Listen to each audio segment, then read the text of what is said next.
સુરત શહેરમાં ગેરકાયદેસર દબાણ સામે મ્યુનિસિપલ કોર્પોરેશન સતત પગલાં ભરી રહી છે। આજરોજ શહેરના બમરોલી મેઇન રોડ પર આવેલી વિનાયક નગર સોસાયટીની બહાર આવેલી અનેક કોમર્શિયલ દુકાનો સામે સખત કાર્યવાહી કરવામાં આવી છે। બમરોલી પિયુષ પોઈન્ટ પાસે આવેલી વિનાયક નગર સોસાયટીની બહાર એક ઝાંખી દબાણનો ભાગરૂપે દુકાનો બનાવાઈ હતી। સોસાયટીની પ્રોપર્ટી અને મુખ્ય રોડ પર ગેરકાયદેસર રીતે ઊભી કરવામાં આવી હતી। શહેરની વ્યવસ્થા જળવાઈ રહે અને ટ્રાફિક તથા સુરક્ષા બાબતોમાં ખલેલ ન પડે તે હેતુથી Surat municipal corporation south zone એ ઉધના વિભાગ દ્વારા દુકાનોને આજે સીલ કરવામાં આવી છે। મ્યુનિસિપલ તંત્ર દ્વારા અગાઉ નોટિસ આપવામાં આવી હોવા છતાં દુકાનદારો દ્વારા કોઈપણ પ્રકારની કાર્યવાહી કરવામાં ન આવતા તંત્રએ કાયદેસર પગલાં રૂપે દબાણ હટાવવાની અને દુકાનો સીલ કરવાની કામગીરી હાથ ધરી છે।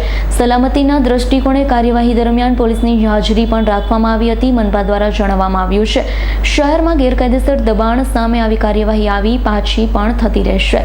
Bureau report S9 news Surat. અમારી તમામ માહિતીથી અપડેટ રહેવા માટે જોડાયેલા રહો S9 ન્યૂઝ સાથે।